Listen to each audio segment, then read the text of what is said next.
Hello hello hello बच्चा लोग, कैसे हैं आप सब लोग? आई होप सो आप बहुत अच्छी तैयारी कर रहे होंगे, बहुत अच्छा कर रहे होंगे। तो सीए का रिजल्ट भी आउट हो गया है या होने वाला होगा, क्योंकि जब तक ये वीडियो आपके पास आएगी तब तक शायद हो चुका होगा या होने वाला होगा। तो चलिए बेटा, हम लोग ने पिछली बार जो चैप्टर कवर किया था वो रिस्क असेसमेंट का टॉपिक कवर किया था। हम चैप्टर 3 कवर कर रहे हैं, risk assessment and internal control. आज जो हमें टॉपिक पढ़ना है वो पढ़ना है इंटरनल कंट्रोल के बारे में। तो फटाफट से अपना मॉड्यूल, पेन, पेंसिल, जो भी सारी चीजें लेके आ जाओ। Then will start with internal control. Okay, so हमारा जो नेक्स्ट टॉपिक है चैप्टर 3 के अंदर वो है इंटरनल कंट्रोल। देखिए, इंटरनल कंट्रोल जो है आपका, वो क्या होता है, चार चीजों से मिलके बना हुआ है। मतलब जो इंटरनल कंट्रोल की डेफिनेशन है उसमें आपको ये चार चीजें क्या करनी है, आपको ये चार चीजें इंक्लूड करनी है। क्या क्या आपको इंक्लूड करनी है? As derived from the above definition. तो डेफिनेशन क्या कहती है बेटा? डेफिनेशन कहती है the reliability internal control is design implemented and maintained to address the identify business risk that threaten the achievement for any identity objective that concern। Internal controls का मतलब क्या होता है? इंटरनल कंट्रोल्स किसी ऑर्गेनाइजेशन के rules होते हैं, किसी ऑर्गेनाइजेशन के पॉलिसीज हो सकते हैं, किसी ऑर्गेनाइजेशन के प्रोसीजर्स हो सकते हैं। क्यों ये प्रोसीजर्स, पॉलिसीज, रूल्स मेंटेन कर रहे हैं? ताकि द रिलायबिलिटी, ताकि इन चार ऑब्जेक्टिव्स को अचीव कर सके। पहला ऑब्जेक्टिव है the reliability of identities financial reporting, कि भैया जो तुम्हारी फाइनेंशियल रिपोर्टिंग बनी हुई है वो कितनी रिलायबल है। Okay, second one is the effectiveness and efficiency its operation.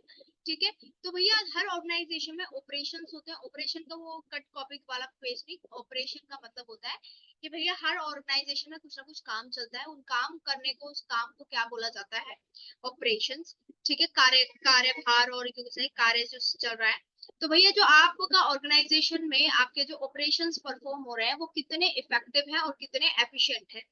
Second, the compliance, third sorry, the compliance of applicable rules and regulation. भैया तुम्हारी ऑर्गेनाइजेशन रूल्स एंड रेगुलेशंस को, जो सारे रूल्स एंड रेगुलेशन है उसका कंप्लायंस करती है या नहीं करती? कंप्लायंस का मतलब क्या होता है? फुलफिल करती है, फॉलो करती है, नहीं। अब वो rules and regulation income tax loss के हो सकते हैं, वो rules and regulation company loss के हो सकते हैं एक्चुअली। पर वो रूल एंड रेगुलेशन हम पर्टिकुलर ऑर्गेनाइजेशन के भी हो सकते हैं। जैसे बैंकिंग, अगर कोई कंपनी इंस्टीट्यूट है तो बैंकिंग रेगुलेशंस एक्ट है, समझे। And the last, safeguarding of assets. जो आपने कंपनी के अंदर जो भी पॉलिसीज, रूल्स एंड रेगुलेशन बताई है वो आपकी कंपनी के एसेट्स को सेफ गार्ड करता है या नहीं। अब एसेट्स बोले तो non current assets, human resources also and assets. ठीक है, तो ये सारी चीजें हैं। तो basically what is mean by the internal controls? The implement internal controls are the design, is a design to implement and maintain the business, identify business risk in order to achieve the four objective। In four objective को खोल के P जाना। the reliability of identity financial reporting, effectiveness and efficiency of the operation, its compliance with applicable rules and regulations and the safeguarding of the asset। ठीक है, लेकिन ये internal control बेटा हर company के अलग साइज के होते हैं, अलग कंपनी के साइजेस पर डिपेंड होते हैं। ठीक है, अब कई बच्चों को अभी फिर भी समझ नहीं आया कि इंटरनल कंट्रोल क्या होता है, तो मैं बताती हूँ। तुम सबके घर के एक नियम कानून कायदे होते होंगे। ठीक है, जिनकी जॉइंट फैमिली है उनके घर के नियम कायदे कानून अलग होते होंगे। जो न्यूक्लियर फैमिली में रहते हैं उनके घर के कायदे कानून अलग होते हैं। जो पीजी में रहते हैं मैम बेटा, वो तो कोई कायदे कानून मानते ही नहीं है। ठीक है, क्या कायदे कानून है? तुम्हारे बच्चे कह रहे हैं मैडम हम सीए स्टूडेंट है, हम मानते हैं कायदे कानून, हम सेल्फ डिसिप्लिन है। तो इंटरनल कंट्रोल बोले तो किसी कंपनी के कायदे कानून, रूल्स वगैरह, रेगुलेशन। नाउ आपका क्या है benefit of understanding the internal control? एक ऑडिटर को किसी भी ऑर्गेनाइजेशन का रिस्क असेस करने के बाद सबसे पहले इंटरनल कंट्रोल समझना चाहिए। मैं इसका बेटा एग्जांपल देती हूँ कि don't take in the wrong sense. अगर आपने देखा है कि अब कोई पर्सन बहुत गलत आदतों में फंस चुका है, जैसे स्मोक करता है, ड्रिंक करता है, तो ऑब्वियस की बात है आपके मुंह से क्या निकलता है कि इसके घर वाले इसको रोकते नहीं होंगे। तो जब आपने ये सेंटेंस बोला ना, इसके घर वाले इसको रोकते नहीं होंगे, इसका मतलब उस घर का इंटरनल कंट्रोल वीक है। तो वैसे ही एक ऑडिटर है, अगर उसको लगता है कि फाइनेंशियल स्टेटमेंट हो सकती है, फाइनेंशियल स्टेटमेंट में मिस स्टेटमेंट हो सकती है, तो सबसे पहले उसका ध्यान जाएगा कि भैया इस कंपनी के जो इंटरनल कंट्रोल है ना वो वीक होंगे या फिर वो एफिशिएंट इफेक्टिव नहीं होंगे, समझे।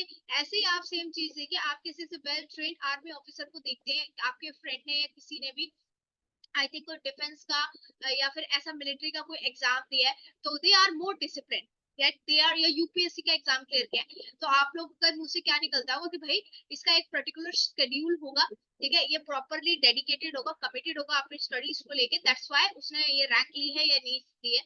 कई बच्चे कहें मैम सीए स्टूडेंट, हाँ सीए स्टूडेंट का भी सेम है, ठीक है, तो that is called the internal control. तो बेनिफिट क्या होते हैं इंटरनल कंट्रोल के, तो सबसे पहले होता है कि आप इंटरनल कंट्रोल को अगर एक ऑडिटर ढंग से स्टडी करता है या इंटरनल कंट्रोल को अंडरस्टैंड करता है, तो सबसे पहले वो आइडेंटिफाई कर पाता है पोटेंशियल मिस स्टेटमेंट को, कि भैया उसकी उस ऑर्गेनाइजेशन में ऐसी कोई मिस स्टेटमेंट है पोटेंशियल, ठीक है। सेकंड है identify the risk, identify the factor that affect the risk of material miss statement. अगर वो अच्छे से अंडरस्टैंड कर पाता है इंटरनल कंट्रोल्स को, तो उसको बहुत अच्छे से समझ आता है कि भैया मिस स्टेटमेंट्स में जो मटेरियल मिस स्टेटमेंट हुई है उसमें कौन से फैक्टर्स अफेक्ट कर रहे हैं। और तीसरा बेटा, designing the nature timing and TE further procedures. अगर उसको लगता है कि यस इंटरनल कंट्रोल्स वीक हैं, इस इंटरनल कंट्रोल्स के वीक होने की वजह से there may be chances of material misstatement, तो वो अपने नेचर टाइमिंग नेचर अपने ऑडिट प्रोसीजर्स को और ज्यादा मतलब डिजाइन करता है कि मुझे किस तरीके से इसका ऑडिट आगे लेके जाना है, ठीक है। अब आपको पता है कितना भी अच्छा इंसान क्यों ना हो, आप कहते हैं ना उसमें कोई ना कोई कमी तो होती है, जिसको आप वीक पॉइंट और नर्व्स कहते हैं कि भैया उसकी नर्व्स पकड़ो, उसकी वीक पॉइंट पकड़ लो and then hit on it, right. तो वैसे ही इंटरनल कंट्रोल की भी कुछ लिमिटेशन है, कुछ वीक पॉइंट्स है। इंटरनल कंट्रोल आपको कभी भी 100% गारंटी गारंटी नहीं देता भैया, ऑडिट ही नहीं देता गारंटी, तो इंटरनल कंट्रोल क्या देगा, हमेशा ये आपको क्या देता है, अश्योरेंस, क्या देता है आपका assurance. Now limitation of internal control, limitations क्या है, सबसे पहले बेटा कमियां, लिमिटेशंस, कि internal control can only provide only reasonable assurance. जैसे कि मैंने आपको बताया भाई इंटरनल कंट्रोल्स आपको रीजनेबल एश्योरेंस देता है। अब इस एग्जांपल से समझो, आपने कोई बंदे को देखा कि भैया उसने मिलिट्री का एग्जाम पास किया, ये सारा एग्जाम पास किया, तो आपको एक चीज तो समझ में आ गई कि यार ये पर्सन बहुत डिसिप्लिन है, इसके घर में बहुत अच्छा एनवायरमेंट होगा, डिसिप्लिन एनवायरमेंट होगा, लेकिन बाई चांस वो पर्सन किसी क्रिमिनल एक्टिविटीज में पकड़ा जाता है बाद में, तो भैया वो इसका मतलब ये नहीं है कि वो मिलिट्री में सेलेक्ट हुआ था, डिफेंस में सेलेक्ट हुआ था, तो भैया वो कुछ क्रिमिनल क्रिमिनल थिंग नहीं कर सकता। तो वही बात है कि इंटरनल कंट्रोल अच्छा होगा, ये आपको सिर्फ एक रीजनेबल एश्योरेंस देगा कि हो सकता है कि अगर आपका इंटरनल कंट्रोल किसी कंपनी का बिल्कुल टाइट है और अप टू डेट है, तो यानी मिस स्टेटमेंट होने के चांसेस कम है, ठीक है। लेकिन अगर ये भी वो चांसेस हो सकते हैं कि इंटरनल कंट्रोल इफेक्टिव एफिशिएंट होने के बावजूद भी आपके मिस स्टेटमेंट हो जाए, फ्रॉड की वजह से हो जाए या एरर इंटेंशंस की वजह से हो रहा है, ठीक है। तो इंटरनल कंट्रोल आपको क्या देता है, only reasonable assurance. Second thing is human judgement in decision making. Obviously जैसे मैंने आपको बहुत बोला, इंटरनल कंट्रोल क्या है, पॉलिसीज रूल्स डिजाइन प्रोसीजर्स होता है, और पॉलिसी रूल्स डिजाइन प्रोसीजर कौन डिजाइन करता है, ऑफ कोर्स मैनेजमेंट करती है। मैनेजमेंट में कौन होता है, रोबोटिक्स तो होंगे नहीं, ऑब्वियसली ह्यूमन इन्वॉल्व होते हैं। तो आपको पता है human decision, human judgement and decision, ठीक है। तो भैया रियलिटीज में क्या होता है कि कई बार डिसीजन लेने में फॉल्ट हो जाता है या बायस अनबायस्ड चीजें हो जाती है, जिससे कि इंटरनल कंट्रोल्स ब्रेक हो जाते हैं, ठीक है। तो ये भी एक रीजन है कि limitation of the internal control. Next है lack of understanding of the purpose. कई बार क्या होता है किसी कंपनी की पॉलिसीज रूल्स एंड रेगुलेशन इतने टाइट होते हैं कि भैया लोग जो है या जो मैनेजमेंट है या फिर आपके एम्प्लॉइज है वो उसको समझ नहीं पाते, and there is a lack for this purpose, understanding the purpose.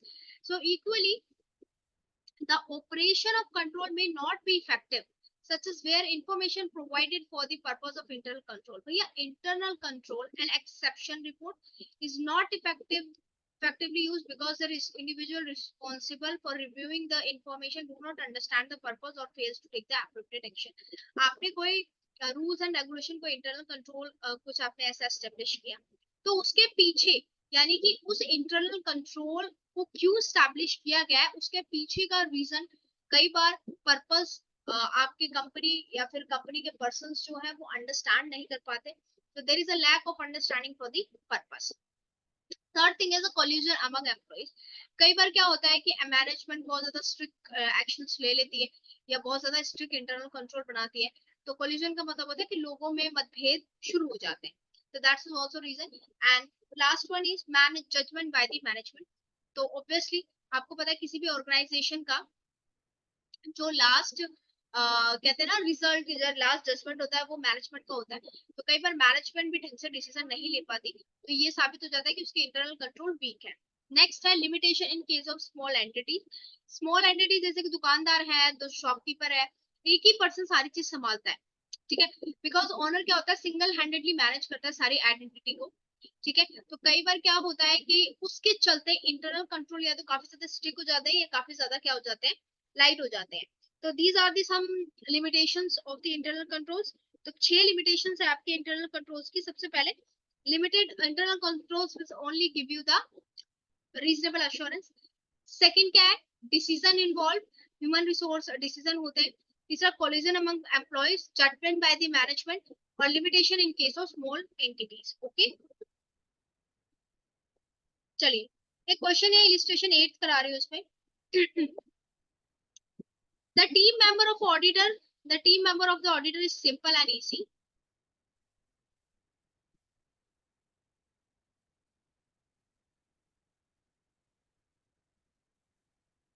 Limited was view that the understanding of the internal control of the company would not help in any manner। भैया एक dash dash बंदा है यहाँ पे, team member है auditor का, वो कह रहा है भैया इंटरनल कंट्रोल हमें काहे का कुछ देगा, क्या सिखाएगा हमें ऑडिट प्रोसीजर का। तो आपको बताना है कि जो व्यू है इस टीम मेंबर का वो करेक्ट है या नहीं, ठीक है। मन तो कर रहा है कान के नीचे इसके लगा दो कि भैया ऐसे क्या ऑडिटर बनेगा रे तू, ऐसे बोलते हैं ना। Yes, the view of team member of auditor is incorrect because the understanding of internal control of the company would help the auditor and his team members designing the nature. भैया वो जब इंटरनल कंट्रोल को समझेंगे तभी तो जाके अपना क्या डिजाइन कर सकते हैं, अपना ऑडिट प्रोसीजर्स डिजाइन कर सकते हैं, अपना जो भी आगे की प्रतिक्रिया है वो डिसाइड कर सकते हैं, राइट। वेरी गुड, समझ में आया, ठीक है। नेक्स्ट है बेटा कंपोनेंट्स ऑफ इंटरनल कंट्रोल। तो यहाँ पे आपका इंटरनल कंट्रोल के 5 कंपोनेंट्स है, वेरी वेरी इंपॉर्टेंट। 5 कंट्रोल्स है, देखो ऑब्जेक्टिव 4 थे, मेरी बात सुनो, 4 ऑब्जेक्टिव थे। कौन से 4 ऑब्जेक्टिव थे, reliability of financial reporting, safeguarding of the asset, effective efficiency of the internal control, वो 4 ऑब्जेक्टिव थे। फिर आपके आए 5 लिमिटेशंस, क्या आई आपकी 5 लिमिटेशन।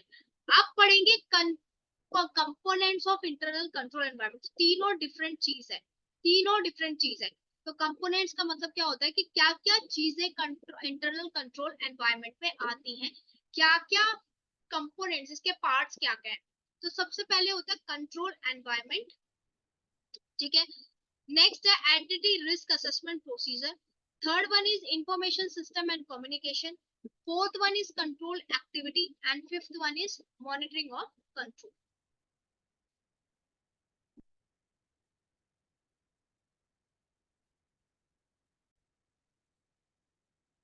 बेटा तो सबसे पहले बेटा शुरू करते हैं कंपोनेंट्स ऑफ इंटरनल कंट्रोल। अब इंटरनल कंट्रोल्स के क्या क्या कंपोनेंट्स है, सबसे पहले होता है कंट्रोल एनवायरनमेंट। कंट्रोल एनवायरनमेंट का मतलब क्या होता है कि एक ऑर्गेनाइजेशन में, ठीक है, एक ऑर्गेनाइजेशन को कंट्रोल किस तरीके से किया जाता है, किस प्रोसेस के थ्रू किया जाता है, यानी कि मैनेजमेंट का क्या रोल है, मैनेजमेंट ने क्या स्टैंडर्ड तय किए हुए हैं, क्या पॉलिसीज रूल्स प्रोसीजर्स हैं, ये सारी चीजें। नाउ सबसे पहली चीज है कि ऑडिटर को अंडरस्टैंड करना पड़ता है किसी भी ऑर्गेनाइजेशन का कंट्रोल एनवायरनमेंट। ओके, तो यहाँ पे अंडरस्टैंड करने के लिए ऑडिटर को दो चीजें ध्यान में रखनी पड़ती है, दो चीजें इवेलुएट करनी पड़ती है। सबसे पहले management has created and maintain the culture of honesty and ethical behaviour. तो हर कंपनी का एक एथिकल बिहेवियर और ये कल्चर ऑफ ऑनेस्टी होता है। तो सबसे पहली बात है कि भैया आपके ऑर्गेनाइजेशन में जो पर्सन है वो ऑनेस्ट है, एथिकल बिहेवियर को फॉलो करते हैं नहीं, या अनएथिकल कोई प्रैक्टिसेस तो नहीं होती। सेकंड क्या है, द स्ट्रेंथ, यहाँ पे जो एंड है इसका मतलब है ये भी इंक्लूड है plus, the strength of the control environment elements collectively provide an appropriate foundation to other components of internal. Okay, now what included in control environment? Control environment में क्या आता है, हिंदी में लिख लो, जो भी लैंग्वेज आपको है वहां लिख लो कि what does मतलब control environment include. The control environment includes the governance and management function.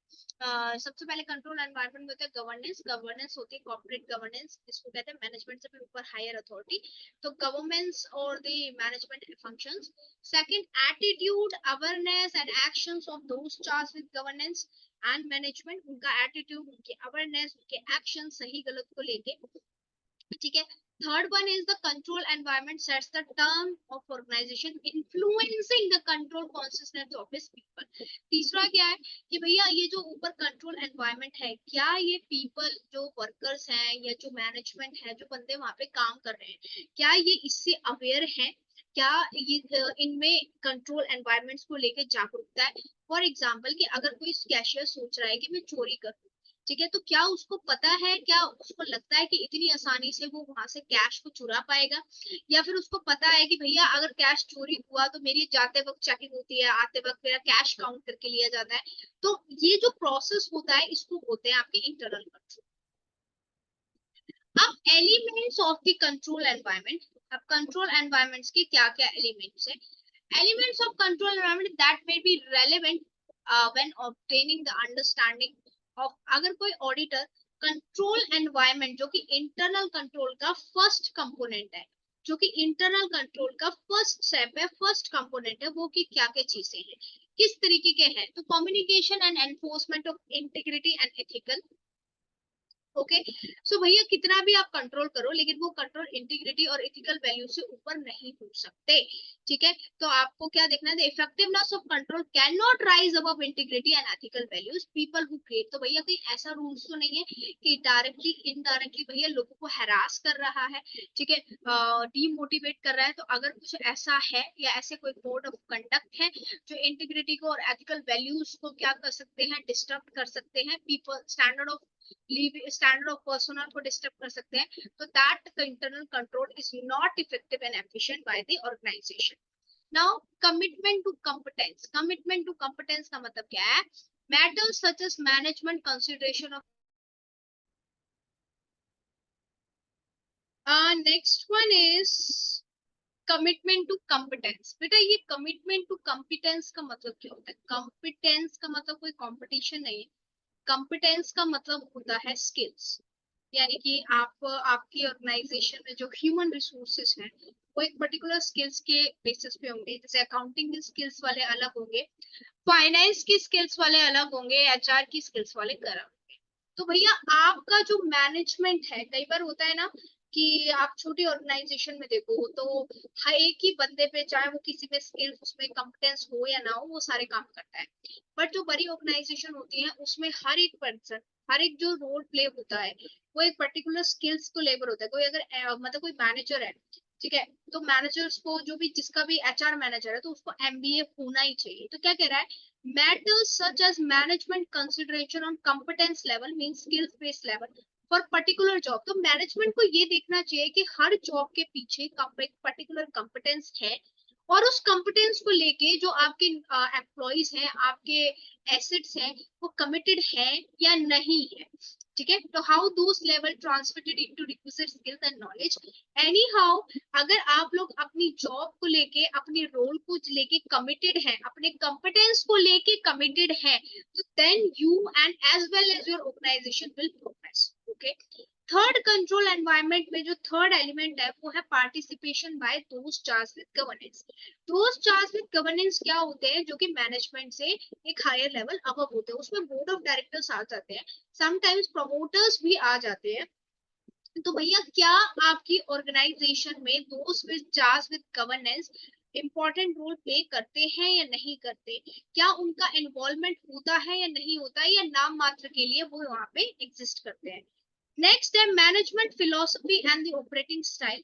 तो आप A management philosophy and operating style encompasses a broad range of characteristics. For example, management attitudes and action toward financial reporting. What approach is taken by the management to selecting accounting policy? तो भैया आपकी particular organisation की जिस organisation का आप audit करना चाहते हैं, तो सबसे पहले आप इंटरनल कंट्रोल में इंटरनल कंट्रोल को आप अंडरस्टैंड करते हैं, और इंटरनल कंट्रोल को अंडरस्टैंड करने के लिए सबसे पहले कंट्रोल एक्टिविटीज को आप चेक करते हैं। उसमें जो पॉइंट है कि भैया मैनेजमेंट की फिलॉसफी कैसी है, मैनेजमेंट क्या अकाउंटिंग पॉलिसी, किस तरीके से मैनेजमेंट का कोर्स ऑफ एक्शंस क्या रहता है, किस तरीके से मैनेजमेंट अपने अप्रोचेस फॉलो करती है इंटरनल कंट्रोल को, ताकि इफेक्टिवली एंड एफिशिएंटली क्या कर पाए, बड़ा कर पाए। ओके, क्लियर हुआ ये बात? Next, organizational structure. The framework within the entity's activity for achieving its objective is planned, executed, controlled and reviewed. क्या तो हमने बचपन में बिजनेस स्टडीज में पढ़ा था ना, ऑर्गेनाइजेशन स्ट्रक्चर। एक ऑर्गेनाइजेशन स्ट्रक्चर की हिरार्की होती है, तो कहाँ पे प्लानिंग होती है, फिर एग्जीक्यूशन लेवल आता है, फिर कंट्रोल लेवल आता है, फिर रिव्यू लेवल आता है। तो भैया आपका क्या है कि इंटरनल कंट्रोल मैनेजमेंट, कोई भी ऑर्गेनाइजेशन क्या इंटरनल कंट्रोल आप एस्टेब्लिश करना चाहते हैं, तो आपको एक प्रॉपर ऑर्गेनाइजेशन स्ट्रक्चर मेंटेन करना पड़ेगा। Now, assignment of authority and responsibility. What is the assignment? Assignment of authority और responsibility कैसा है एक organization structure में? Human resource policies and practices क्या है? Human resource policy practices है कि मतलब आप किसी एम्प्लॉय को हायर करते हो, तो क्या आप उसकी पास्ट हिस्ट्री चेक करते हो, क्या आप उसके इंपॉर्टेंट डॉक्यूमेंट्स कलेक्ट करते हो? नहीं, तो दैट्स इन थिंग। ओके, तो ये एलिमेंट है कंट्रोल एनवायरनमेंट के। एग्जिस्टेंस और satisfactory control environment not an absolute deterrent of fraud. Very very important. क्या कह रहा है कि आपने एज एन ऑडिटर आपने देखा कि कंट्रोल एनवायरनमेंट सेटिस्फैक्टरी है इस ऑर्गेनाइजेशन का, तो इसका मतलब ये नहीं कि आप गारंटी दे रहे हो, आप ठप्पा लगा रहे हो कि फ्रॉड नहीं हो सकता। तो ये बात है कि भैया सेटिस्फैक्टरी कंट्रोल एनवायरनमेंट, कोई पर्सन मिलिट्री डिफेंस में ऑफिसर है तो इसका मतलब ये नहीं है कि वो कोई क्राइम नहीं कर सकता। माइट बी पॉसिबल वो कोई क्राइम भी कर सकता है। तो यही चीज है कि अगर आपके ऑर्गेनाइजेशन का एक सेटिस्फैक्टरी कंट्रोल एनवायरनमेंट है, तो वो फ्रॉड का एब्सोल्यूट डिटरेंट मतलब एब्सोल्यूट ठप्पा नहीं है कि भैया आपका फ्रॉड नहीं हो सकता। राइट, स्टैम्प नहीं। Kindly give a reading to the all thing. Okay, अब आपका सेकंड एलिमेंट आता है इंटरनल कंट्रोल का, कंपोनेंट का। आपका सेकंड एलिमेंट आता है, याद रखिए अभी हमने कौन सा पढ़ा बच्चा लोग, अभी हमने ये पढ़ा, तो कंफ्यूज होने की जरूरत नहीं है। अभी हमने ये पढ़ा कंपोनेंट्स का, कंट्रोल एनवायरनमेंट पढ़ा और उसके एलिमेंट्स पढ़े। अब कर रहे हैं second, identity risk assessment procedures. क्या पढ़ रहे हैं? Identity risk and assessment procedure. The auditor shall obtain the understanding whether the entity has, तो भैया ऑडिटर को अंडरस्टैंड करना है कि अंडरस्टैंडिंग लेनी है कि एंटिटी ने क्या सारे बिजनेस रिस्क को आइडेंटिफाई किया है जो कि फाइनेंशियल रिपोर्टिंग ऑब्जेक्टिव को अचीव करने में बीच में आ रहे हैं। दूसरा, estimating the significance of risk. भैया मैनेजमेंट ने, ऑडिटर एंश्योर करेगा कि सिग्निफिकेंट रिस्क है, एस्टिमेट करेगा। Third, assessing the likelihood of occurrence. भैया रिस्क ऑफ मटेरियल मिसस्टेटमेंट होने का रिस्क क्या है, अकरेंस का क्या है likelihood, and deciding what action is to be taken by to address those risk. भैया आपने आइडेंटिफाई कर लिया, उसके बाद आपने एस्टिमेट कर लिया, एक्सेस भी कर लिया। सबसे पहले आइडेंटिफाई किया, फिर आपने एस्टिमेट किया, फिर एक्सेस किया, और उसके बाद कोई करेक्टिव एक्शन लिए गए हैं या नहीं। The identity risk assessment procedure from the basis of risk to be managed.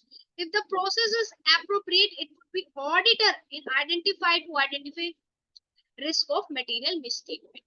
Now, risk can arise or change due to factors such as new technology. अब बेटा risk कैसे भी आ सकता है, new person आए हैं, new business models आए हैं, new productivity, no product activities हो रही है, टेक्नोलॉजी आई है, तो always there is a risk. Risk का कोई भी ये नहीं है कि नहीं। अब आप सोचो कि मैंने सारा कुछ एग्जाम में पढ़ लिया तो रिस्क नहीं है, मेरा फेल होने का कोई चांसेस नहीं है, बट अनवांटेड सर्कमस्टांसेस हमेशा आपके साथ खड़े होते हैं।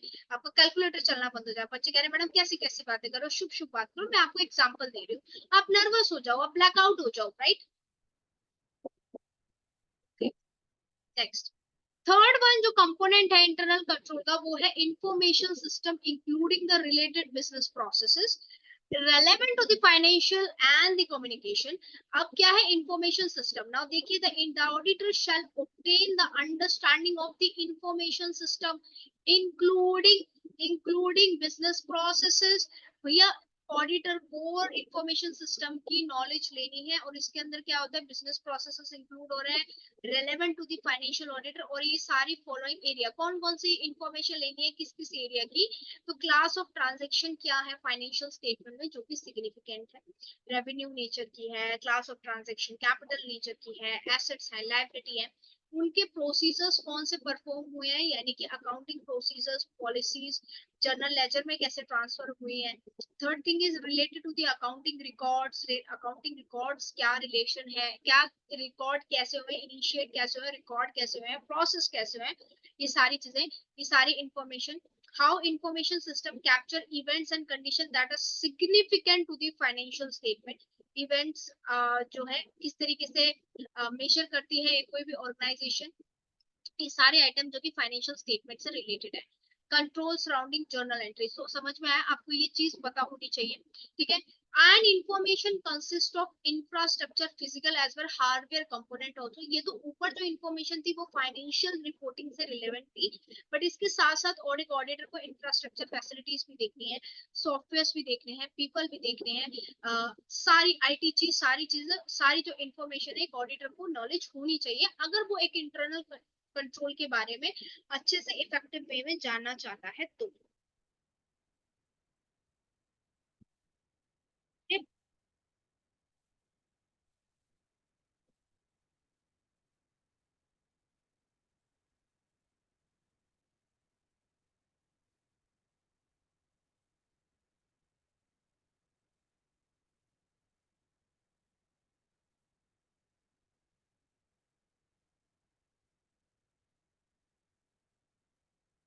Now control activity The auditor shall obtain an understanding of control activities relevant to the audit. अब now control activity है बेटा हर चीज का कंट्रोल आपने पढ़ाई कर ली सारी चीजें कर ली लेकिन आपने टेस्ट नहीं दिए तो टेस्ट आपके सेंस में क्या है control activity auditor consider necessary to assess the risk of material statement भैया ऑडिटर ने रिस्क को आइडेंटिफाई कर लिया रिस्क को इवेलुएट कर लिया रिस्क को एक्सेस कर लिया लेकिन सबसे पहले बात देखना है कि कंट्रोल एक्टिविटीज परफॉर्म की गई है मैनेजमेंट की तरफ से या नहीं अगर मैनेजमेंट की तरफ से नहीं की गई तो ऑडिटर्स अपना क्या सजेशन देते हैं तो देखिए यहाँ पे क्या लिखा हुआ है control activities are the policies and procedure that help ensure that management directives are carried out जो मैनेजमेंट ने कंट्रोल एक्टिविटीज फ्रेम की है अगर उसपे जो मैनेजमेंट ने इंटरनल कंट्रोल एक्टिविटीज फ्रेम की गई है जो भी पॉलिसीज बनाए हैं अगर वो कंट्रोल चेक नहीं करेगा मैनेजमेंट क्रॉस चेक तो ये प्रूफ नहीं होगा और हम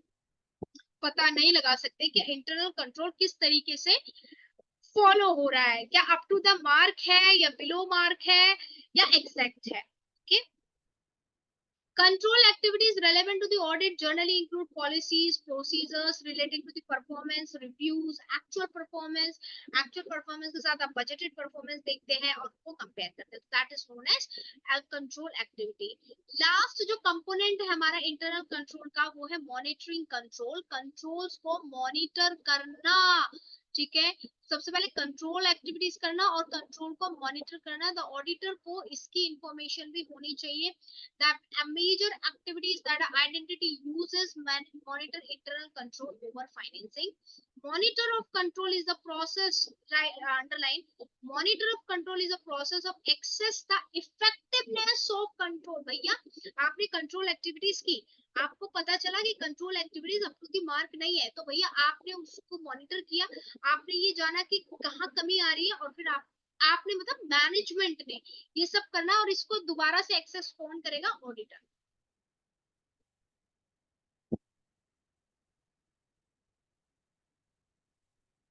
now test of under training 7 और 8 वेरी वेरी इंपॉर्टेंट एक अंडरस्टैंडिंग मैं करूँ एक आप करेंगे During the audit of same company, CS Priti keen to find out whether there is exist a proper system of segregation of duties of the company. तो CS स्मृति ने ये जानना चाहा कि भैया segregation of duties है या नहीं. She wants to show that the person responsible for recording a transaction is different from the person authorized. जो भैया authority दे रहा है और जो person record कर रहा है, क्या वो same person है या other person है. Discuss what type is trying to do. She is trying to monitor the control. She is trying to find out the control of system, right? और ये auditor के लिए किस तरह significant. Now next thing, are the controls relevant to the audit? क्या जो controls हैं आपके relevant होते हैं? Yes, very very important. So आपके जो control है relevant है, ये blue box को पढ़ते हैं. मेरा blue है, आपका black and white हो सकता है. Factors relevant to the auditor's judgment about the whether control individually with others is relevant to audit may include. जो क्यों कंट्रोल जरूरी होते हैं, इन सारे मटेरियल्स को, इन सारे पॉइंट्स को चेक करने के लिए किस जो मैटर है वो मटेरियल है क्या, उसमें कोई रिस्क है, साइज ऑफ एंटिटी क्या है, the nature of business entity, business including organisation ownership, diversity and complexity of the entity operation, applicable legal and statutory requirement. These are the all things. Okay.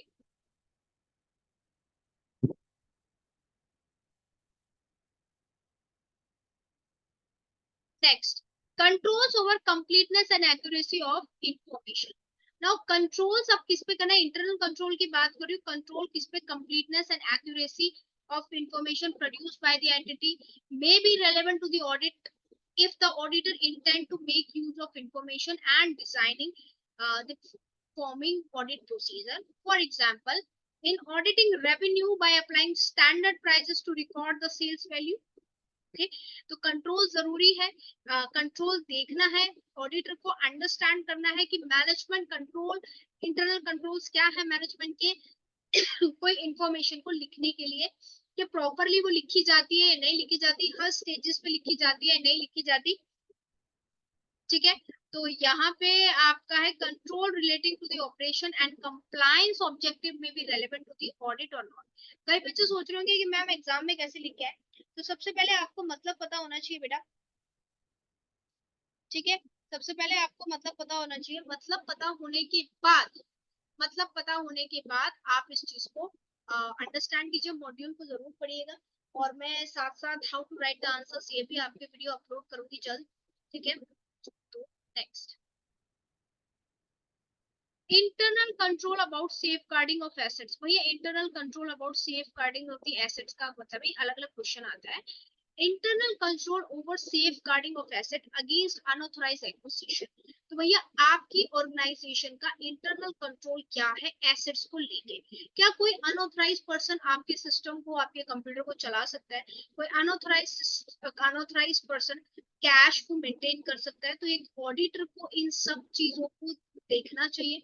एक auditor को इन सब चीजों की understanding होनी चाहिए कि एक पर्टिकुलर फाइनेंशियल, एक पर्टिकुलर ऑर्गेनाइजेशन का इंटरनल कंट्रोल क्या है एसेट्स को लेके. ओके, तो यहाँ पे क्या आपके सिस्टम पासवर्ड प्रोटेक्टेड है या नहीं. एसेट, कंप्यूटर भी तो आपके एसेट है, आपकी इंफॉर्मेशन भी आपकी एक एसेट है. तो इसमें आपका लिखा हुआ है, एक पासवर्ड का एग्जांपल दिया हुआ है, take a reading for that. Okay, next है बेटा control relating to the objective that are not relevant to the audit. ठीक है, very important. The entity generally has control relating to the objective that are not related to the audit and therefore need not to be considered. For example, an entity may not rely on the sophisticated system of automated control to provide efficient and effective operation, such as airline system of automatic control and maintain flight. तो ये simple सी बात है, आप एक auditor हो, ठीक है, financial reporting के आप ऑडिटर हो, तो आप वो थोड़ी ना कंट्रोल चेक करोगे कि भैया ऑटोमेटिक फ्लाइट शेड्यूल होती है या नहीं होती, ऑटोमेटिक दरवाजा खुलता है या नहीं. तो उससे आपका क्या लेना देना, वो आपके ऑडिट में रेलेवेंट थोड़ी ना है. तो ऑडिटर को वो कंट्रोल की अंडरस्टैंडिंग चाहिए जो उसके लिए, एक ऑडिटर को ऑडिट करने के लिए रेलेवेंट है या नहीं. अब तुम्हें क्या करना है कि भैया घर में कोई कितने टाइम पे आ रहा है, कितने बजे आ रहा है, क्या है ये कंट्रोल कैसा है, तो ये चीज आप ध्यान में रखें.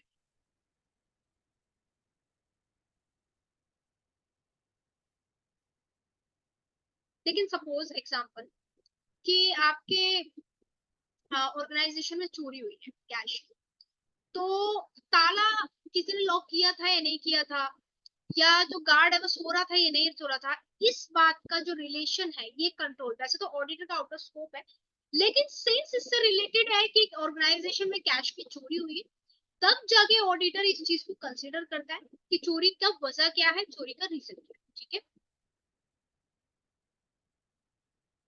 Next, nature and extent of understanding of the relevant control.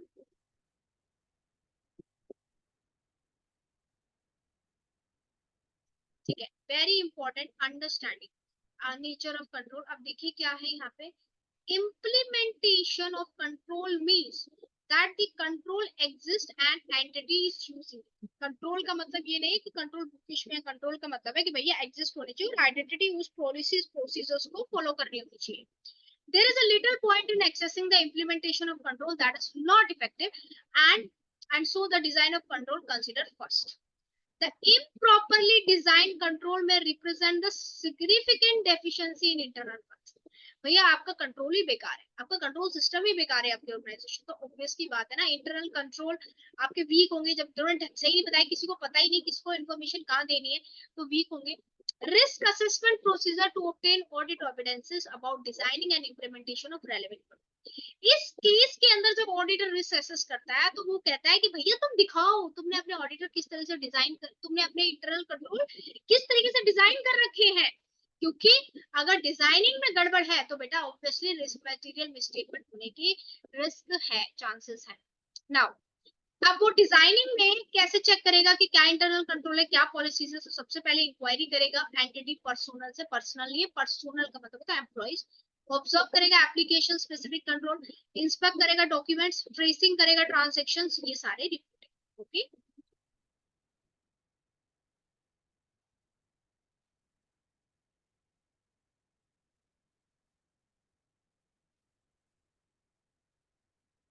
Now very important, आप कहोगे मैडम आप तो हर चीज में वेरी इंपॉर्टेंट कह रहे हो। Risk that requires special audit consideration, तो कुछ ऐसे यहाँ पे गिने हुए 5 चीजें दिखाई हैं जिसमें ऑडिटर को रिस्क, ऑडिटर को ज्यादा ऑडिट केयर करनी चाहिए। भैया जो वीक है, अगर आप थ्योरी सब्जेक्ट में वीक हो, आप थ्योरी पे ज्यादा ध्यान दोगे ना, वैसे risk require that special audit consideration क्या क्या है। As a part of risk assessment the auditor shall determine, तो ये 5 चीजें जिसमें ऑडिटर को ज्यादा कंसीडर करना है। सबसे पहले the risk is a risk of fraud, fraud का रिस्क है। whether the risk is related to significant economic, accounting and development, regulatory से ज्यादा, फिक्स complexity, transaction बहुत complex है, जैसे कि आपकी कंस्ट्रक्शन कॉन्ट्रैक्ट्स में होती है। whether risk involves significant transaction with related party, अगर related party involve है तो रिस्क होने के या फ्रॉड होने के ज्यादा चांसेस है। The degree of subjectivity and measure of financial information related to the risk, okay, and wide range of, अगर अनसर्टेनिटीज मेजर हुई है, कोई फाइनल वो नहीं है, तो ये 5 जो एरियाज हैं जिसमें ऑडिटर को एक स्पेशल अटेंशन प्ले करना पड़ता है।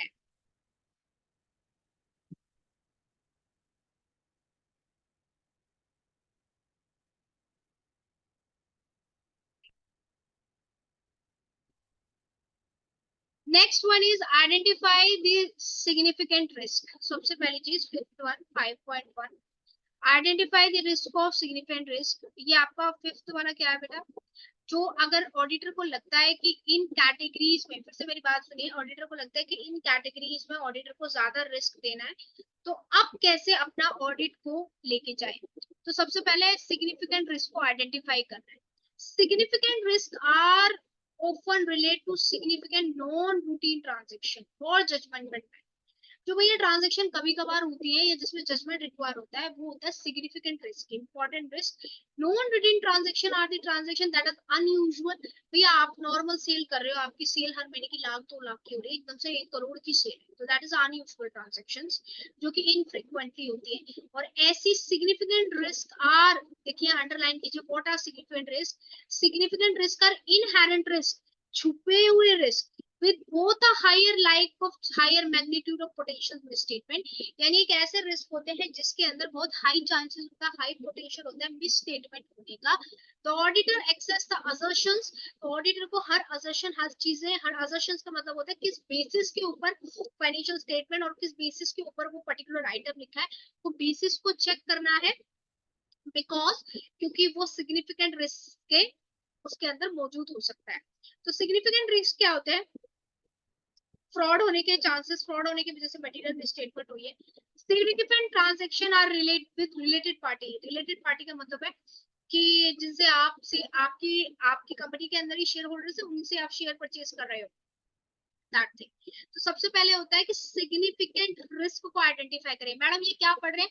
ये पढ़ रहे हैं कि भैया आपके कुछ एरिया में ऑडिटर को स्पेशल अटेंशन पे करना पड़ता है। अब स्पेशल अगर अटेंशन पे करा है तो भैया सबसे पहले क्या करेगा ऑडिटर? ऑडिटर करेगा, आइडेंटिफाई करेगा सिग्निफिकेंट रिस्क। ठीक है, नेक्स्ट है बेटा risk of material misstatement, greater for significant and non-routine of the transaction. The risk of material misstatement may be greater for significant non-routine transaction arising from the matter such as following. Okay, greater significant. So क्या कह रहा है? Greater management intervention with specific accounting treatment. अगर लगा है आपको कि management अपने हिसाब से अकाउंटिंग पॉलिसीज अपने अकाउंटेंट से चेक करा रहा है, तो ग्रेटर मैनुअल इंटरफेरेंस। कंप्यूटराइज की दुनिया में आजकल मैनुअल इंटरफेरेंस ज्यादा हो रहा है। Complex calculations on non routine charges. तो risk of material misstatement, greater significance non routine transaction में, इन चारों का अगर इन्फ्लुएंस है तो आप समझ सकते हैं कि यस उसमें सिग्निफिकेंट रिस्क मौजूद है। नाउ ये नॉन रूटीन ट्रांजैक्शन का है, लेकिन कई ट्रांजैक्शन जजमेंट मैटर से भी होती है, जजमेंट मैटर से भी। तो यहाँ पे आप पढ़ेंगे जजमेंट मैटर्स का।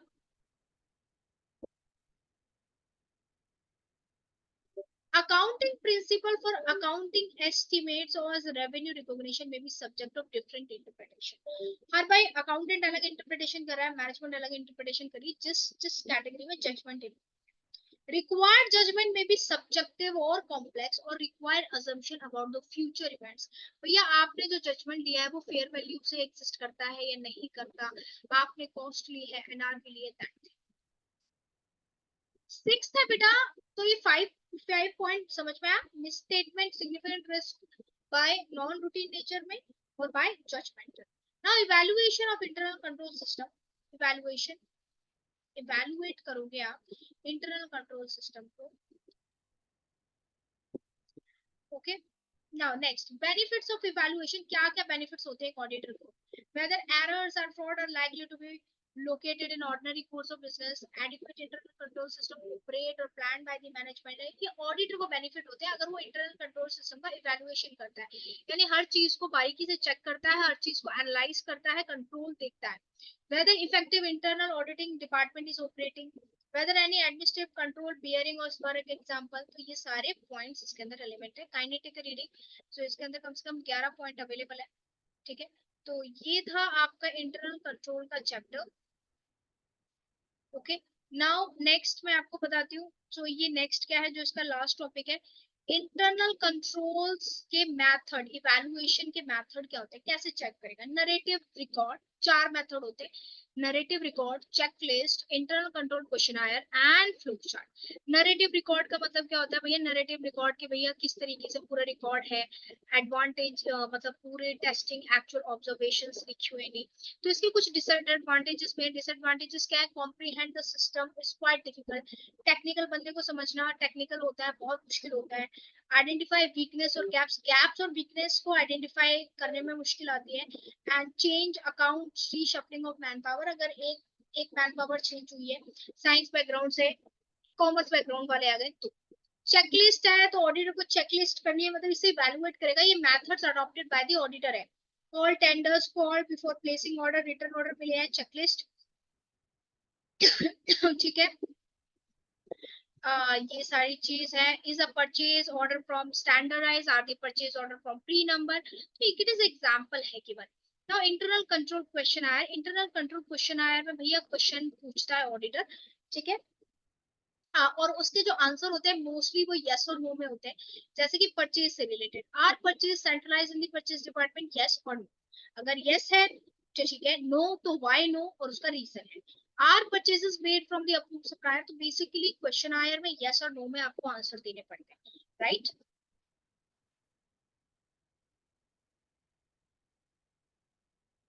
तो यहाँ पे है। और लास्ट फ्लो चार्ट, आपके पहले डायग्राम में होता था फ्लो चार्ट।